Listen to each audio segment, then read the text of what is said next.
Hi there, it's Anita Johnson, and just a quick request before we get started. Please rate us on iTunes or wherever you catch our podcast. That helps other people to find us.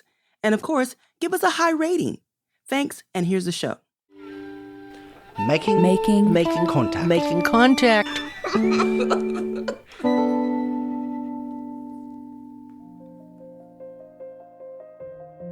You're listening to Making Contact. I'm Lucy Kang. Nearly 100 million people in the United States live in coastal areas, and millions of them will be at risk of flooding from sea level rise and storm surges driven by increasing climate change. Norfolk, Virginia is a city that's experiencing the highest rate of sea level rise on the East Coast. That's due to a combination of its geography and the fact that the land is sinking. And one study suggests that the city's affordable housing is some of the most at risk of flooding, which could exacerbate Norfolk's existing housing shortage. To learn more about the disproportionately Black residents who are caught between the sea level rise and the housing crisis, we're going to bring you episode 1 of the podcast, Waiting Between Two Titans, from the University of Virginia's Repair Lab, where we'll go on a deep dive of the city's history. I'll let producer Adrian Wood take it from here. So Mrs. Johnson owns this house. She owns this property. The destination is on the right.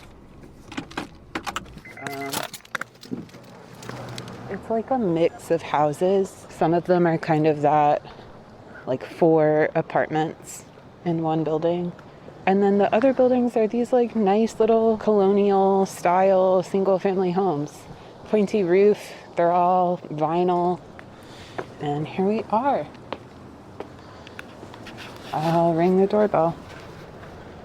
I was on the way to visit with Ms. Sharon Johnson of Norfolk, Virginia, to ask her about her family home. My grandfather built this house.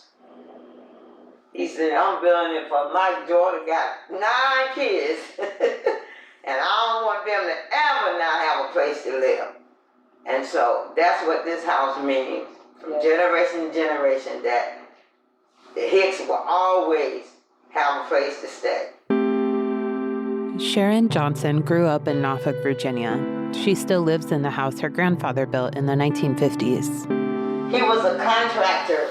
He used to tear down houses and build houses. He built this one. Let's see. The last roof you can see. When I was 5 years old, I played in the sand that they put down to build that house. That was our property. My grandfather's property leaded all the way over to the roof of that house. Ms. Johnson's home is only blocks away from Booker T. Washington High School, a historic African-American school and community center. Norfolk is one of half a dozen cities in Virginia's most populous region, Hampton Roads. It sits on the southern corner of Virginia's east coast, right down at sea level, where the human and the ocean meet.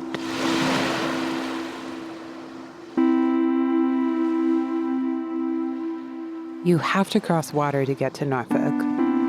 There is the vast opening of sparkling tributary waters where the James River meets the Chesapeake Bay. There's seagulls, people with boats in front of their house. It feels like a beach town, somewhere people's grandparents retire to. Sunny and nautical, but without the pretentiousness that seaside cities sometimes have. It's industrial, not a Palm Beach or a Cape Cod. It feels like a hometown on the water.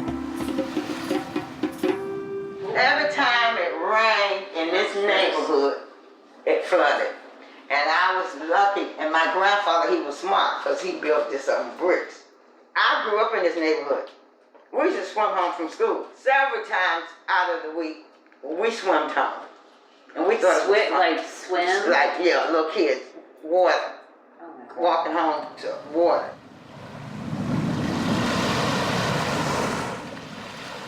The ocean is Norfolk's greatest ally and worst enemy. It bore enslaved Africans to the city's shore and hid them as they escaped bondage. The ocean supports the region's biggest industry, naval defense. and the ocean creeps into the homes of Norfolk residents, as well as the naval station, the largest in the world, threatening livelihoods, histories, and futures. Two shadows cast by giants fall over Miss Johnson's family home. Though the flooding in her neighborhood has improved due to city interventions in the past decade, she's now shadowed by the risk of development and resulting gentrification. This is Waiting Between Two Titans from the Repair Lab. We are an initiative from the University of Virginia focused on racial justice and climate change. The two titans we're waiting between are sea level rise and the housing crisis. I'm producer Adrian Wood. I'm a white, trans, queer, millennial sound artist, gardener, and community member. I don't live in Norfolk. Matter of fact, residents had to teach me to pronounce it. It's spelled Norfolk, but I've been instructed to pronounce it Norfolk, though really people from different parts of the city say it different ways. Even though I don't live in Norfolk, I've seen the kinds of flooding that Miss Johnson is talking about. The floods that visited her Norfolk neighborhood regularly continue to disproportionately affect Norfolk's Black residents. Due to climate change, in Virginia, we're dealing with more and more flooding, displacement from hurricanes, even rain bombs. Virginia has the highest rate of sea level rise on the East Coast. But it's different in Norfolk. Let's start off with the fact that Norfolk has 144 miles of coastline. Norfolk in our region is second only to New Orleans in terms of flood risk. We're drowning. We drowning? People are living in filth and wall pillars, rust in the bathtub, water that ain't running right. These are some of the voices that we'll get to know over the course of this series. Outside of the large, more catastrophic storms, nuisance or sunny day flooding occurs regularly. So when you have that and you have precipitation events that we're seeing, these rain bombs, excessive rain, more frequent as a result of climate change, it is literally the perfect storm. The ways that Norfolk deals with the effects of climate change and sea level rise are felt differently among different communities in the city. Proposed solutions threaten to reinforce racism. Norfolk is about 44% white, it's about 40% black, and it's about 20% poverty rate. Not everyone is going to be able to live with the water. And then you get into some very difficult choices about who gets to live with the water and who doesn't. So there's a whole lot of equity issues that are going to come up really, really quickly. You know, at some point, there will be people who protect it and there will be people who won't. I just bought a house. I'd hate for the property values to be diminished because, you know, holy crap, we're not going to protect this property. Water's taken care of at the speed of redevelopment. Water is taken care of there at the rate of convenient displacement. Otherwise, they make it inconvenient for you and they'll flood you out. People in Norfolk are working to build safe, healthy, and dignified housing in the places where they live and hope to remain. They're experiencing the same housing crisis as the rest of the country right now. Sky-high rent, evictions, poor quality public housing, and a lack of effective solutions from the government. In the past, Norfolk set historic precedents around neighborhood engineering and displacement. Now, other cities in and beyond the U.S. are looking at Norfolk's response to sea level rise. If we're to save our city, we're going to have to throw everything at it. Through this series, we'll investigate how sea level rise, racism, and housing are intertwined in coastal Norfolk, Virginia. You'll hear from scholars, advocates, elected officials, and residents about the past, present, and future of housing in the Mermaid City. What are the people who currently live here going to do? Between the water and the housing crisis, just waiting between two titans.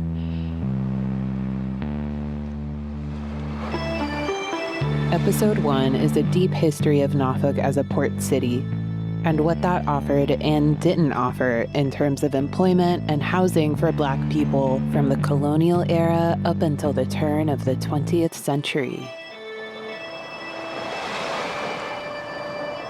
Norfolk is not an island, but it feels like one. Water curls around the city like a snail, forming a natural harbor. Several streams and rivulets flow into the city's center, and all of the land is within 12 feet of sea level. That's a big part of Norfolk's flood risk. There's water everywhere, and there always has been. The early town of Norfolk, it was, as most sea towns, a nasty place to be, rough and ragged, slow to develop because the focus was about the waterways and transporting goods as opposed to developing an infrastructure to support all of that. Cassandra Newby-Alexander is an endowed professor of Virginia Black history and culture at Norfolk State University, a historically Black university founded in the early 1900s. The waterways patterns always result in the area flooding. The town of Norfolk, that was originally an Indian town of the Chesapeakeans. So the little town was called Skeok, and that was essentially where MacArthur Mall is located today. It's a piece of land that is high ground. And by high ground, it's at least 12 feet above sea level. The Chesapeakeans were already gone from the area by the time the English arrived. Records show the first free Black people in the area only a few years later, including Anthony Johnson, who bought his freedom from indentured servitude in 1621. He started a tobacco farm of his own. Were there free Black communities throughout Hampton Roads? The answer is yes. There were pockets of free Blacks everywhere. In fact, there were some people who had never really been enslaved. And then, of course, they had children, and their children's children continued to be free. In the earliest days of Norfolk, many of those free Black families lived intermingled with other groups in the town. They lived with the flooding and its byproducts, just like Norfolk residents do today. Many Blacks lived in tenements along the docks, very undesirable, damp, muddy and damp.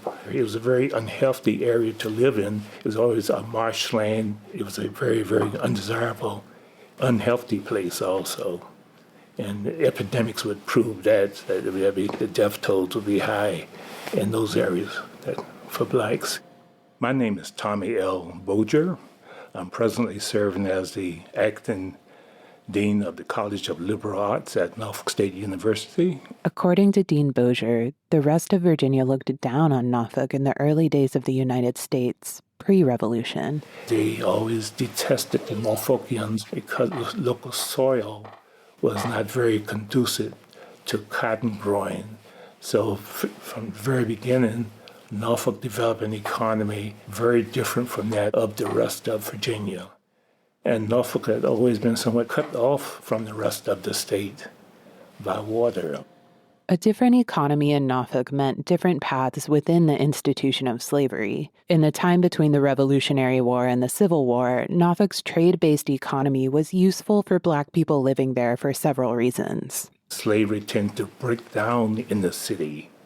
And that was true for just about every city in the South, but especially for those thriving cities that had a lot of trades in which Blacks could make a good living. Norfolk, thank goodness, had the shipyards. Norfolk was one of those cities in which there were many opportunities for enslaved persons to gain extra work.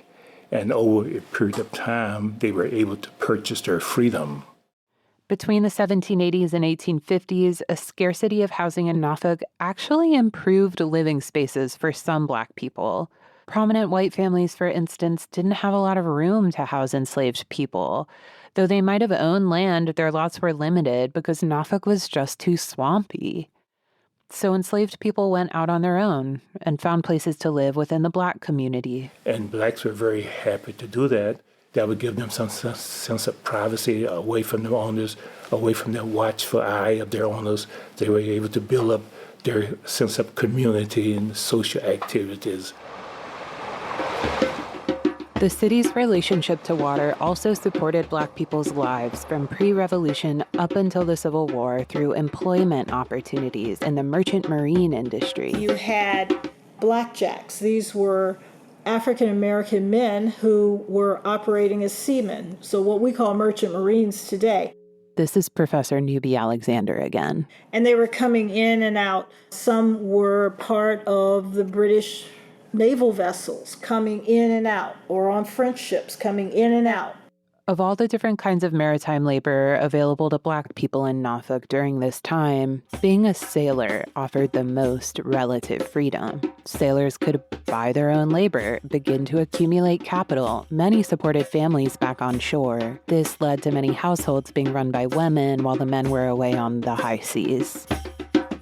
There was also something of a quote-unquote colorblind culture in sailing that valued experience over race. Sometimes Black sailors received equal pay to their white counterparts.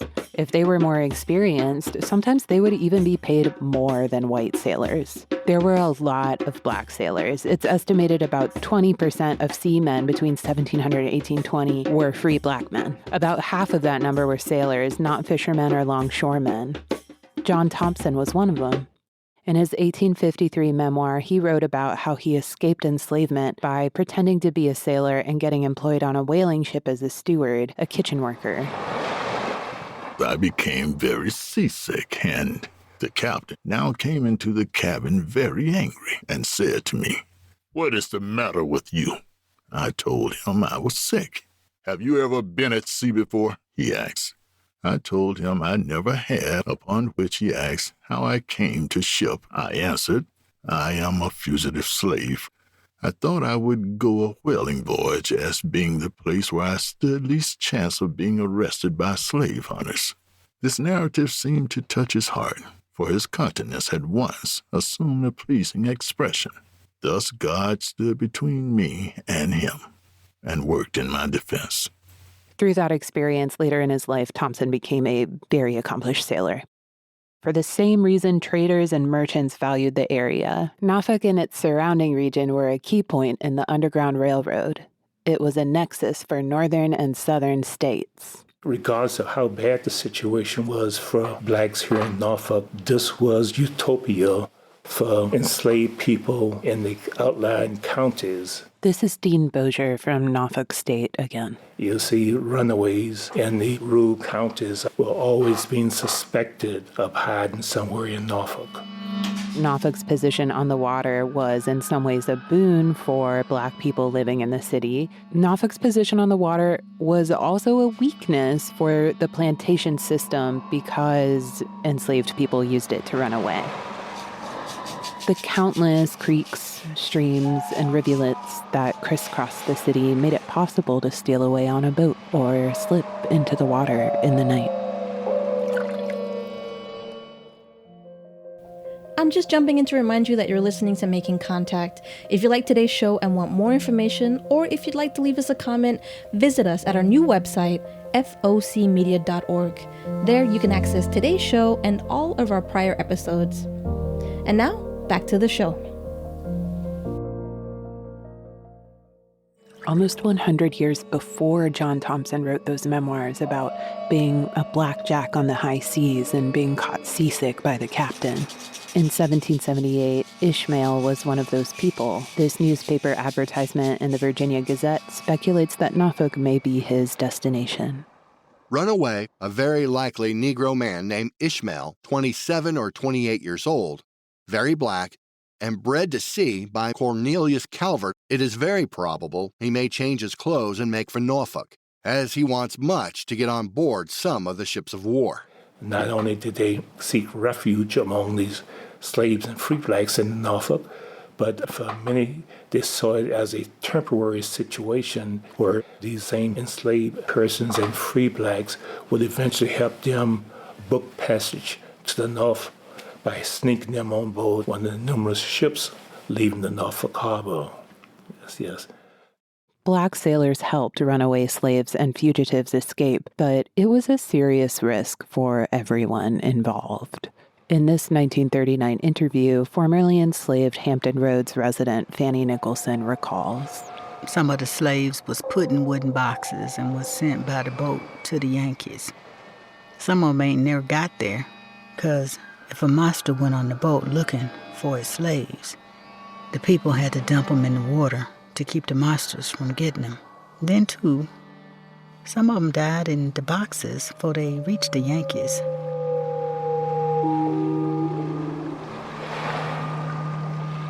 whether as sailors, draymen, their onshore families, runaways, fishermen, or marine merchants. Black people's relationship to water in Norfolk bore lingering elements of the importance of water and the ocean in African spirituality. Most new enslaved Africans landing in Virginia between 17 and 1800 were from Angola and the Congo. There were many Africans and African Americans who trusted the sea so deeply they chose to commit their bodies to it, rather than be enslaved. For example, an enslaved person named Tom attempted to return home 2.5 years after landing on American soil. He sailed into the Atlantic on an open boat in 1761, and that's the last that was heard of him.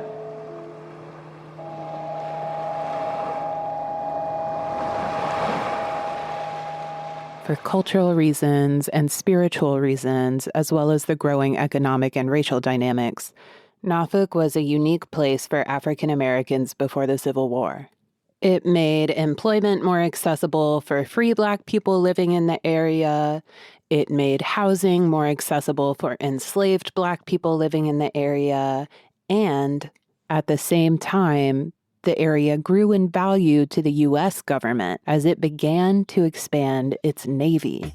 The history of the U.S. Navy, and Naval Station Norfolk in particular, carries some complex intersections with the history of race in the U.S. Today, Naval Station Norfolk is the largest in the world.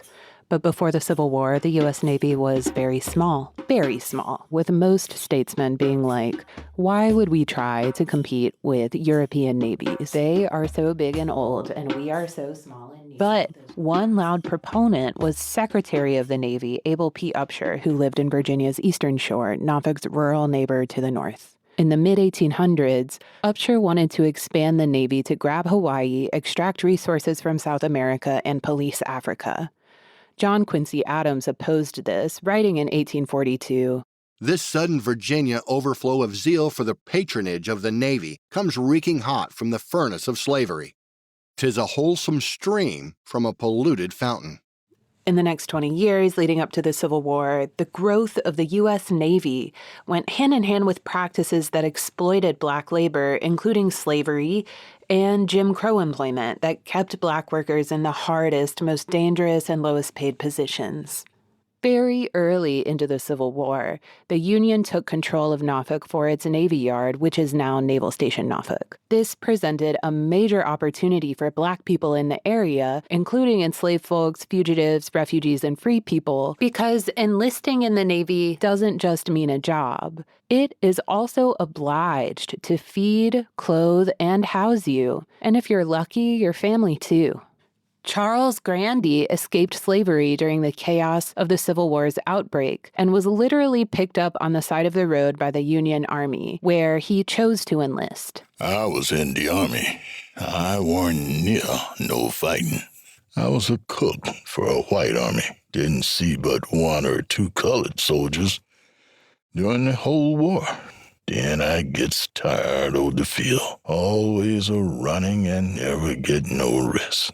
So I listen to Navy one year.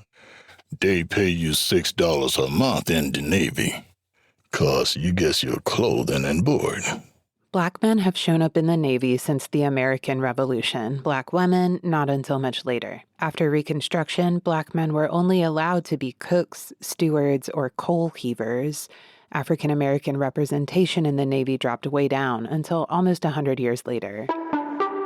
Though Naval Station Norfolk is a major force in the city today, residents report that they haven't been very involved in the housing and flooding conversations. So for now, we'll move on from the Navy and we'll look briefly at housing and land for Black people in Norfolk from Reconstruction onward, when many Black people moved to Norfolk as part of the Great Migration.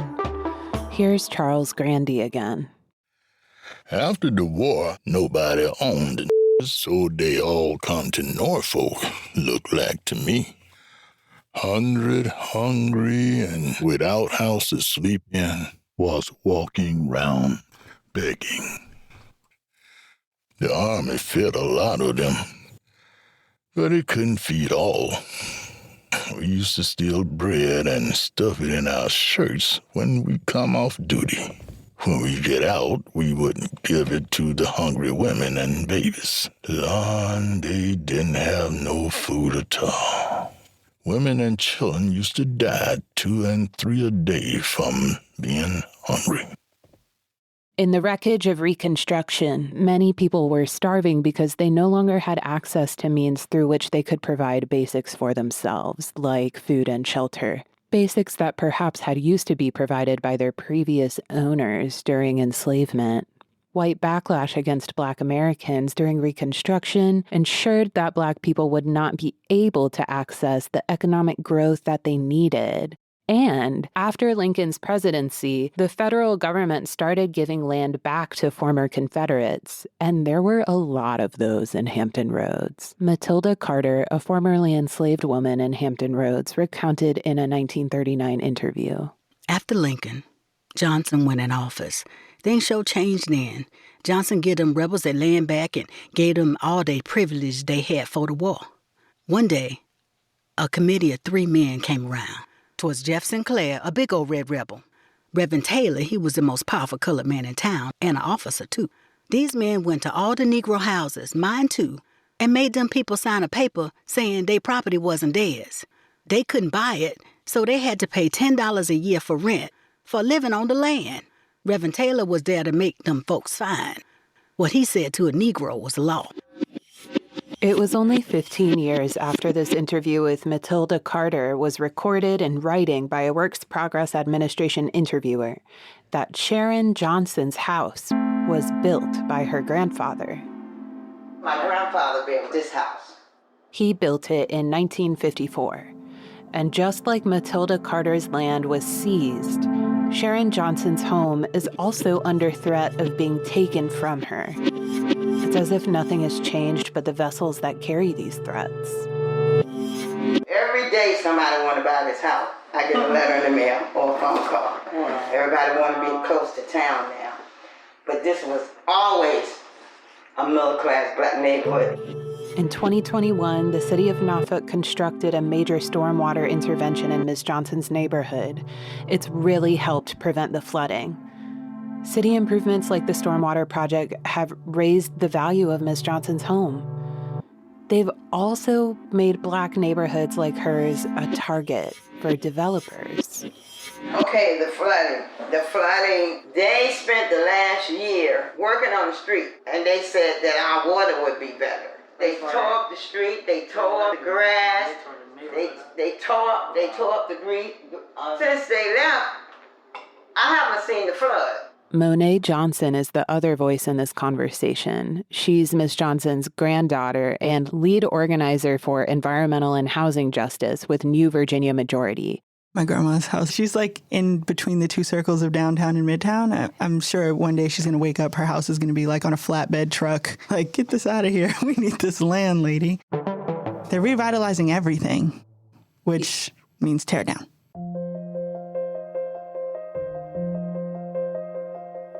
You just heard episode 1 of the podcast, Wading Between Two Titans, from the University of Virginia's Repair Lab and producer Adrian Wood. We'll bring you another episode on next week's show as we continue our look at the intersection of sea level rise, housing, and racism in Norfolk, Virginia. To learn more about what you heard, head over to our website at focmedia.org. And that does it for today's show. I'm Lucy Kang. Thanks for listening to Making Contact.